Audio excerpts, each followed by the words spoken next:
feel like we have a mission and a vision in what we do. One of the things I decided to do this is because salsa dance freed me technically from my daily hard life. Now, this is what I do full time, right? But at the same time, I feel they're doing something for other people. It doesn't matter where you're from, doesn't matter where you go. Right now, it's salsa dance people like us teaching in every single continent in the world. So this is spread everywhere because it put everybody to get together, even you are not Latino.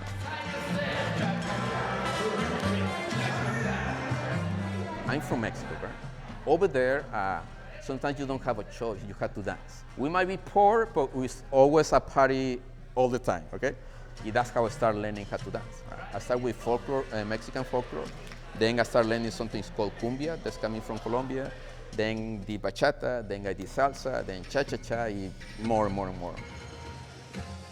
The reason why we call it salsa, that was actually a marketing strategy for a Latin label that born in United States from Cubans that moved to New York. Names that are really hard for people that don't speak Spanish to understand, like guaracha, charanga, son cubano, cha-cha-cha.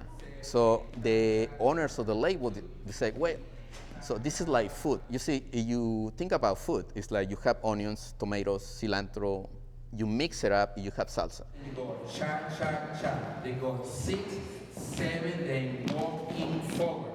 Now you're gonna start forward. I used to work too much. At the time, I used to live in Atlanta, Georgia. I used to work third shift, so all I do is eat, sleep, and work. So I decided something about it. I come across in a newspaper where they used to say like salsa lessons and a salsa party for $10. So I said, that's cheap. I should try. So then I went, and it changed my life. I fell in love for the first night. I started dancing a lot, right? The owner of that company, his name is Alfredo and Jen in Atlanta, Georgia. It's Salsambo, that's company. They are the ones who kind of introduced me to this. They trained me to be a dancer, then trained me to be a performer, then trained me to be an instructor. And then that's how everything started, right? Unfortunately, I had the bright idea to pursue my passion for dancing and quit to my job, right? I did in the beginning of 2008, and surprise, surprise, 2008 economic crash in the United States. And then I decided, okay, I need to do a change. So I started taking the Greyhounds to come to Knoxville to start one first event, right?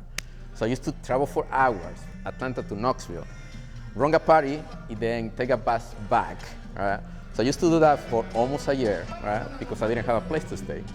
And then finally, what I brought to Knoxville, nobody seen it before, so everybody was shocked. Even the economy, it was down.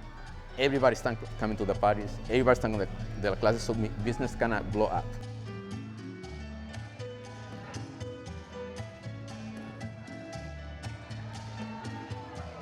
I got introduced to salsa actually through my sister. She was like, let's go out dancing. Went out to a Latin club and I was hooked ever since, but I had no idea how to dance salsa.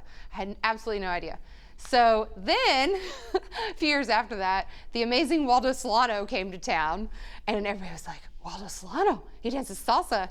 So we eventually met, I went and took some classes, and then later on down the road we became partners. And then now we're married. So long story short, that's kind of what happened. And SalsaKnox Dance Company basically came out of that. And it was basically love ever since, you know, salsa and for each other. And we haven't looked back. And I'm very proud of what we've created because it's literally changed our lives. I always like to use the analogy of a picture frame, right? It's almost like the guy is the frame and the girl is the picture. And when you watch it, you're like, how does this thing work together? It's so beautiful. And it's kind of like you're stopped in time.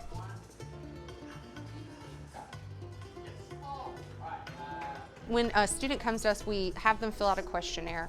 And it's really important for us to find out what result they're wanting from us.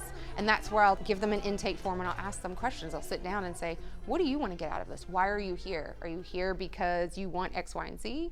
Are you looking for more of a personal setting? Do you want to have community? We'll stick you in our biggest class, right? So everybody has a reason for why they come to see us, just like we have reasons for doing what we do every day.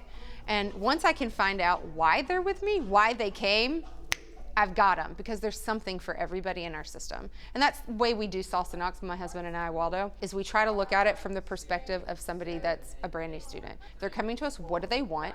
Why might they want it? And what actions can we take to provide that for them, that result?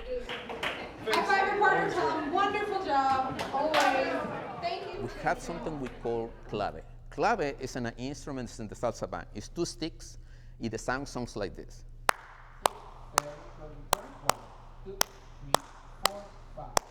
Right? So we call that clave. So the way I explain my students is this is like the heartbeat of the salsa music. Why? Because every single instrument, including the singer, follow that rhythm. Because that dictates the way you're gonna do your steps. It has to start. The basic step is super simple. You only do 3 steps. So let's say I'm gonna go forward with my left foot, then I'm gonna go back together, then gonna go back with my right foot, and then I step together. Right? I do 3 steps at a time.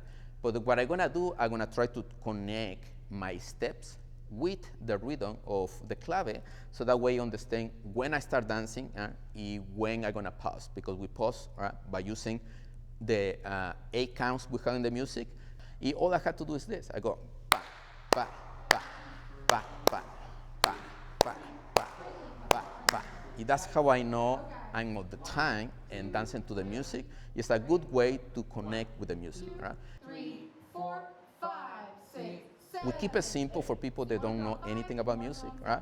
But just count it with number first. We go 1, 2, 3. You hold your 4, then you go 5, 6, 7. You hold your 8. We keep it to make sure the fundamentals are always there in every single class, but we do it quickly so people can have fun from the first class. We want people to come, we want people to have fun, we want them to dance. But then we also want to provide a history, a learning, and a lesson for the culture. And so I think that's a treasure that people that come to our classes, they recognize that we're gonna have lots of different people here. There's gonna be different professions, different cultures, and different diversity. And Waldo and I do a great job, I think, of trying to teach along the way. We'll just stop in the middle of class and be like, do you know where this sound comes from? Do you know where the salsa history is? Because it's important to know that. I mean, if you're coming to a class and you have no idea where salsa roots began, it's kind of like, I don't know, it's like there's something missing behind it. It's kind of like singing an amazing song, but having no idea what the words mean.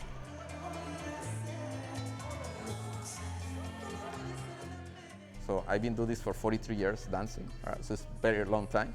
But I still love I keep passing to young generations, even if they are not Latinos, my culture. Now I see people that are not Latinos keep doing what I'm doing, right? So in this city or in other cities, so it's very proud for me, like see that I plant roots and seeds in Knoxville. Now I can see people like growing by doing this.